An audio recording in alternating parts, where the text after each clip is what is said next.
കുടിവെള്ളം വിതരണം ചെയ്യാൻ സാധിക്കാത്ത എല്ലാ ജൽജീവൻ മിഷൻ കണക്ഷനുകളിലെയും വാട്ടർ അതോറിറ്റിയുടെ ബില്ലുകൾ ഒഴിവാക്കി നൽകുന്നതിന് തീരുമാനമായി.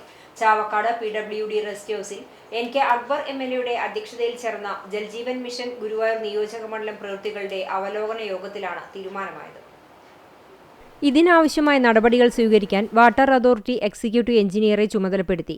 കടപ്പുറം ഗ്രാമപഞ്ചായത്തിൽ പൈപ്പുകൾ എത്തിച്ചിട്ടും പൈപ്പിടൽ തുടങ്ങാത്ത കരാറുകാരനെതിരെ ടെർമിനേഷൻ അടക്കമുള്ള നടപടി സ്വീകരിക്കും. കടപ്പുറത്തെ കുടിവെള്ള ടാങ്ക് നിർമ്മാണം അടിയന്തരമായി പൂർത്തിയാക്കാനും നിർദ്ദേശം നൽകി. ദേശീയപാത അതോറിറ്റിയുടെ കാന നിർമ്മാണം വൈകുന്നതുമൂലം കുടിവെള്ള പൈപ്പുകൾ സ്ഥാപിക്കുന്നതിലും വിതരണത്തിലും നേരിടുന്ന തടസ്സങ്ങൾ പരിഹരിക്കാൻ സർക്കാരിനും ദേശീയപാത അതോറിറ്റിക്കും ജില്ലാ കളക്ടർക്കും കത്ത് നൽകും.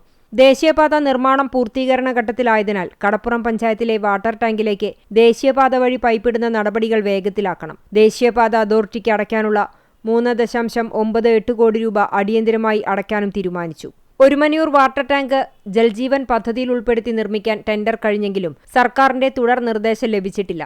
ഈ സാഹചര്യത്തിൽ ഇത് നഗരസഞ്ചയ പദ്ധതിയിൽ ഉൾപ്പെടുത്തി നടപ്പാക്കാൻ എക്സിക്യൂട്ടീവ് എഞ്ചിനീയറെ ചുമതലപ്പെടുത്തി. മുനയ്ക്കക്കടവ് PWD റോഡ് പുനർനിർമ്മാണത്തിനായി 70 ലക്ഷം രൂപ അടിയന്തരമായി പൊതുമരാമത്ത് റോഡ് വിഭാഗത്തിന് കൈമാറാനും വാട്ടർ അതോറിറ്റിക്ക് MLA നിർദ്ദേശം നൽകി. Engandiyur panchayat president PK Xavier, Punnurkulam panchayat president Hasan Thalikasseri, Kadappuram panchayat president VA Manaf, പൊതുമരാമത്ത് executive engineer Pramod, water authority assistant executive എഞ്ചിനീയർമാരായ HJ നീലിമ, ലിസി ജോർജ്, സജിത്ത്, തദ്ദേശ സ്വയംഭരണ സെക്രട്ടറിമാർ, ഉദ്യോഗസ്ഥർ തുടങ്ങിയവർ യോഗത്തിൽ പങ്കെടുത്തു.